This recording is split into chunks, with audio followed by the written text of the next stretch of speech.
Hello दोस्तों and स्वागत है आपका आज की इस बहुत ही इम्पॉर्टेंट लेक्चर में, जहाँ पे हम हिस्ट्री एंड कल्चर से जुड़े 4 इम्पॉर्टेंट टॉपिक्स करेंगे जो कि प्रीलिम्स 2024 के लिए बहुत ज़रूरी साबित हो सकते हैं। इंडेक्स देख लेते हैं। तो पहले 2 टॉपिक्स जो हैं मॉडर्न हिस्ट्री से 100 साल हो गए हैं वाईकॉम सत्याग्रह के। Then very importantly recent times में Congress radio and particularly Usha Mehta ji के ऊपर मूवी भी आई ए वतन मेरे वतन, जिसके कारण ये टॉपिक ज़रूरी हो सकता है। एंड फिर मौजोली मास्क एंड कटक के फिलगरी वर्क दोनों को ही जीआई टैग जो है दिया गया है। सबसे पहले बढ़ते हैं वाईकॉम सत्याग्रह की तरफ। 100 साल को कमेमोरेट किया गवर्नमेंट ऑफ केरला ने भी along with the government of India. अब वाईकॉम जो है एक टेम्पल टाउन था in the erstwhile princely state of Travancore and यहाँ पे based on the Gandhian principles of civil disobedience 1924 में एक non violent temple agitation movement की शुरुआत हुई, which was one of the first of such movements in the country.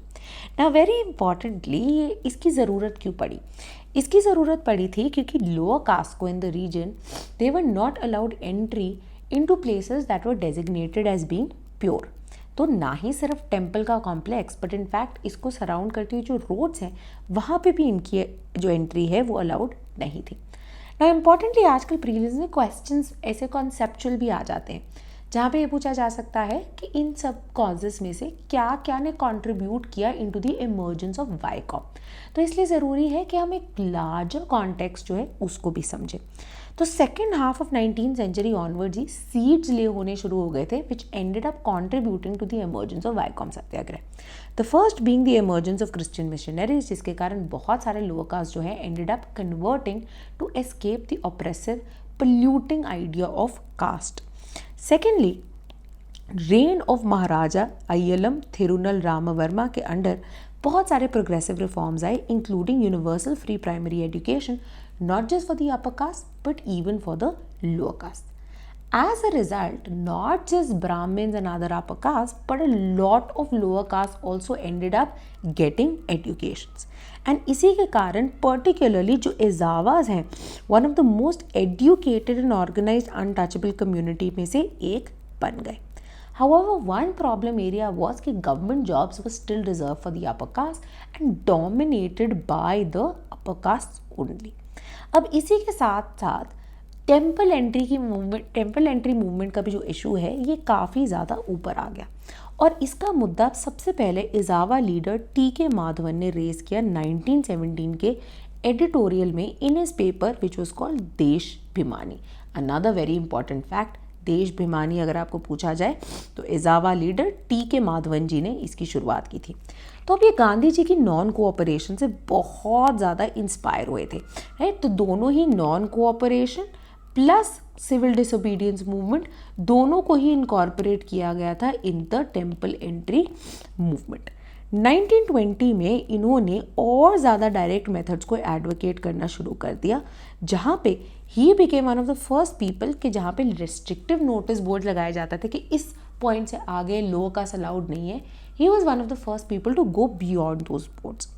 1920 में Indian national Congress जो है वो यहाँ पे चेंज एंटर हो गई, जिसके कारण ये मूवमेंट जो है उसको एक मास सपोर्ट भी मिल गया, इंक्लूडिंग महात्मा गांधी का support to ensure temple entry. 1923 के अंदर इंडियन नेशनल कांग्रेस का एक सेशन होता है इन काकीनाडा, जहाँ पे रेजोल्यूशन पास किया गया by the Kerala provincial Congress committee के एंटी अनटचेबिलिटी को हम एक मेन मुद्दा बना के चलेंगे, जिसके साथ एक मैसिव कैंपेन की भी शुरुआत हुई to open Hindu temples and all public roads to also अवर्नास हुआ लोअर कास्ट। वाईकॉम के अंदर है इनका बहुत ही रिवर्ड शिव टेम्पल, जिसको लोकेशन की तरह माना गया as the first satyagraha for this temple entry movement. Madhavan and बाकी लीडर्स ने एक स्ट्रेटेजिक डिसीजन लिया कि देखिए, rather than straight away going to the temple, पहले हमें धीरे धीरे करके शुरुआत करनी चाहिए। तो पहले हम क्या करेंगे कि टेम्पल के आसपास की जो 4 रोड्स है, जो चौराहा है कि यहाँ पे अगर टेम्पल कॉम्प्लेक्स है तो इसके आसपास ये जो चारों दिशा में रोड्स जा रही हैं, पहले इसे खुलवाएं for the lower caste. And बहुत सारे leaders including Periyar and C Rajagopalachari came out in support of the same. अगस्त 1924 में अब जो महाराज ऑफ ट्रावनकोर थे उनकी डेथ हो गई। एंड जो यंग महारानी थी, जो रीजेंट क्वीन सेतु लक्ष्मी बाई, ये आ गई, ये जो है पावर में आ गई। इन्होंने सारे प्रिजनर्स जो थे, जो कि इस मूवमेंट के टाइम पे अरेस्ट किए गए थे, उन्होंने रिलीज़ कर दिया। हाउएवर, जब इन प्रोटेस्टर्स ने डिसीजन लिया कि वो अपनी मांग को आगे रखने के लिए ट्रैवनकोर पैलेस की तरफ आएंगे, तो उन्होंने सारे कास्ट के एक्सेस जो है टू द टेम्पल उसे ख़त्म कर दिया। फाइनली 1925 के अंदर गांधी जी एक कॉम्प्रोमाइज़ लेके आ पाए, जहाँ पे उन्होंने बोला 3 आउट ऑफ 4 रोड्स जो है सराउंडिंग द टेम्पल, इन्हें सबके लिए इंक्लूडिंग अवर्नास के लिए खोल दिया जाएगा, बट एक 4th ईस्टर्न रोड सिर्फ ब्राह्मण्स के लिए रिजर्व रखी जाएगी। हाउएवर, इसे भी सिर्फ इन नवंबर 1925 में ही इम्प्लीमेंट कर पाए, जब बेसिकली गवर्नमेंट ने क्या किया, डिवीज़न बना दी। मतलब इन रोड्स में जो है बेसिकली सेक्शन बना दिया, जहाँ पे एक सेक्शन जो है जहाँ पे लोअर कास्ट आ सकते हैं, तो रोड चाहे सिमिलर हो बट वहाँ पे भी डिविजन्स थी, राइट। सो ऑलमोस्ट 600 डेज जो है ये मूवमेंट चली, बहुत ही ज़्यादा स्प्लेंडेड मूवमेंट थी। And this is what led to the proclamation of 1936 when the Maharaja of Travancore signed the historic temple entry proclamation, removing this ban on the entry of marginalized castes into the temples of India. However, इस 1925 के कारण बहुत सारी problems भी हुई थी, including the falling out of Periyar with Mahatma Gandhi, because वो इस कॉम्प्रोमाइज से खुश नहीं थे।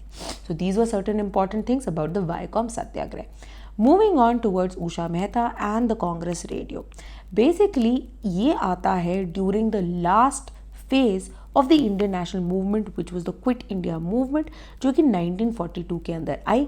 और इस मूवमेंट का स्लोगन था डू और डाई, जहाँ पे गांधी जी ने डिक्लेयर किया कि देखिए, या तो हम इंडिया को फ्री कर देंगे या फिर कोशिश करते करते हम मर जाएंगे, राइट। और ये इन्होंने कहा था बॉम्बे के अंदर गोवालिया टैंक मैदान के इनके एड्रेस में, तो आप इस फैक्ट को भी याद रख सकते हैं।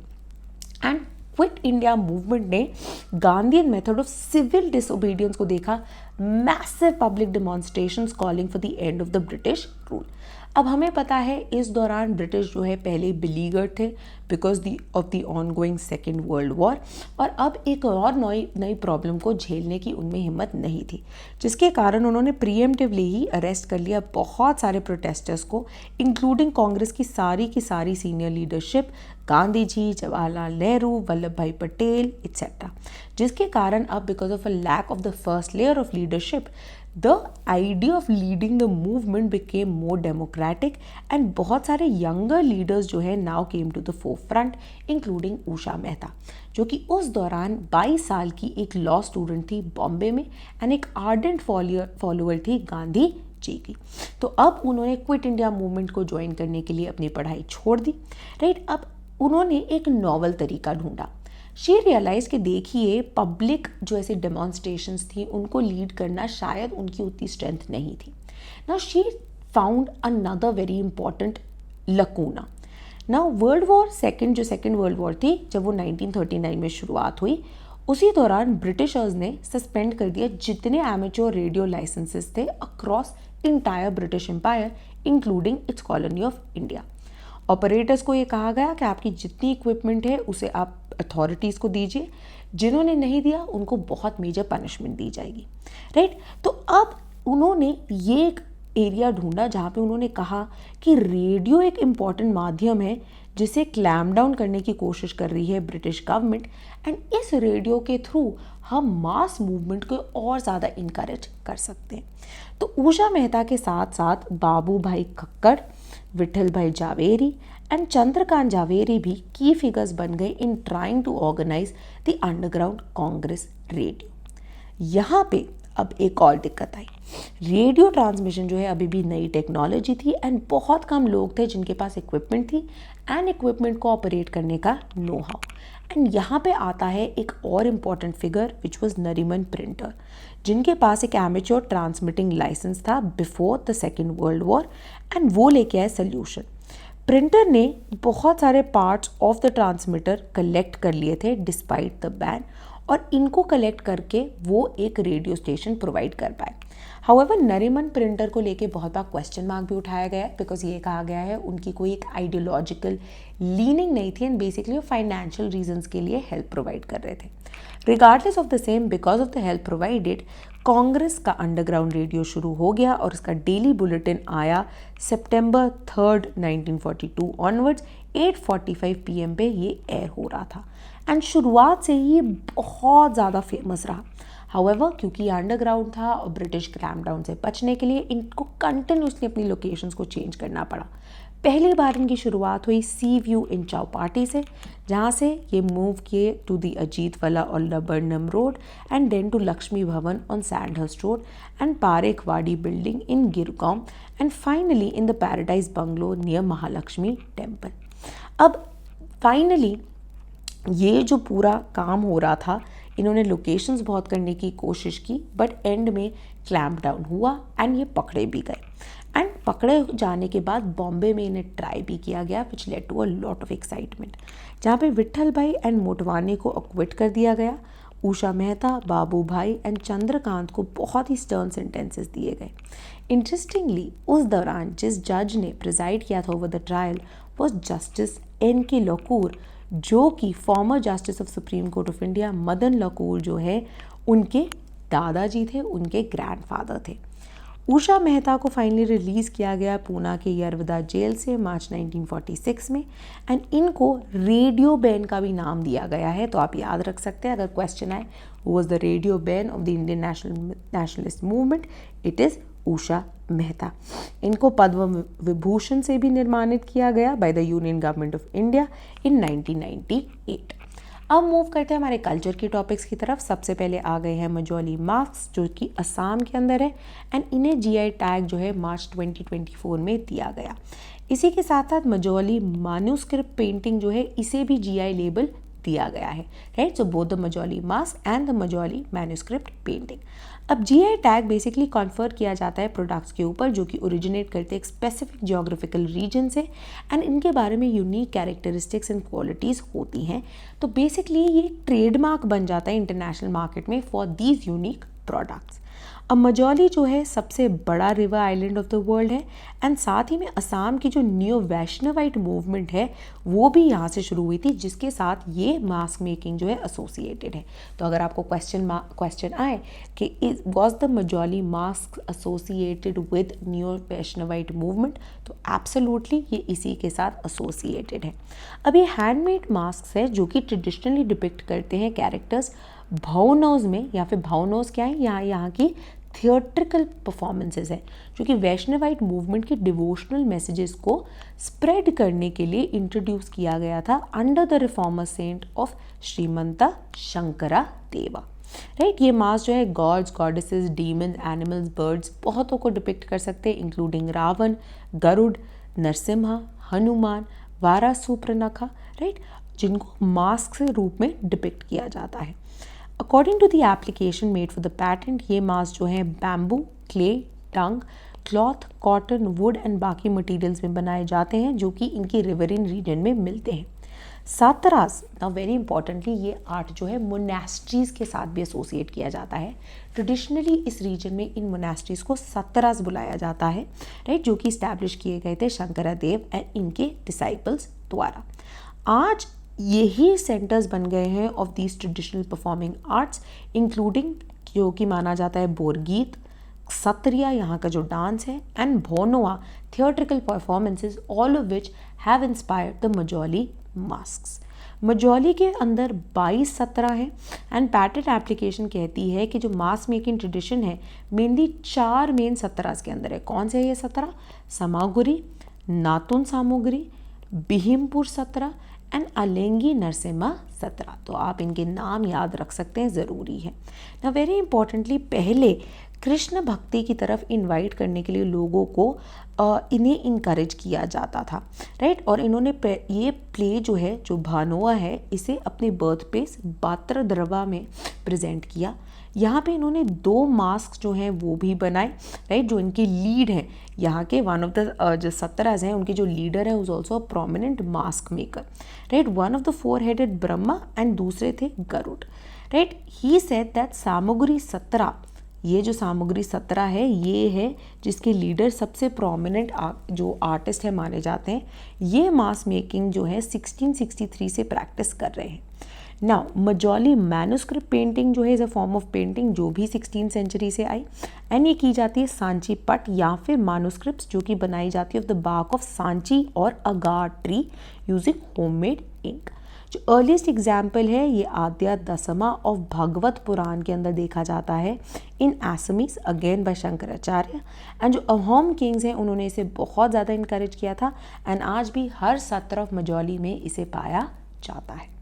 Last but not the least, very importantly, before we reach that topic, rapid revision course जो है इसका पहला राउंड जो है शुरुआत हो गई है 1 अप्रैल ऑनवर्ड्स।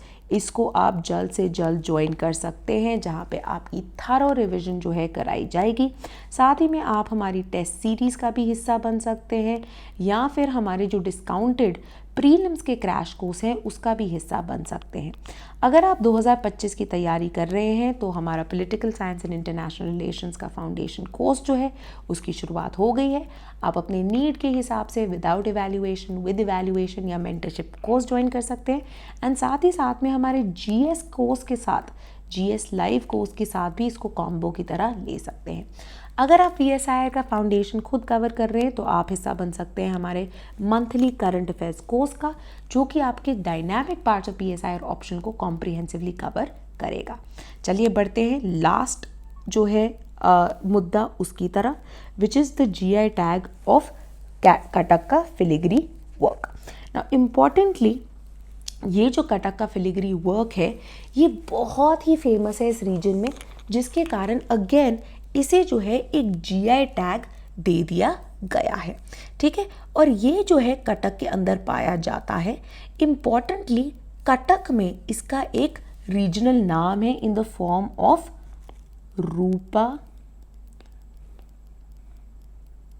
तरकासी, राइट, रूपा तराकासी, जिसका मतलब क्या है, तराशना सिल्वर को, राइट। तो इसका जो सिल्वर फिलिग्री वर्क है इसको बहुत इंट्रिकेट डिज़ाइन एंड क्राफ्ट्समैनशिप मिलती है।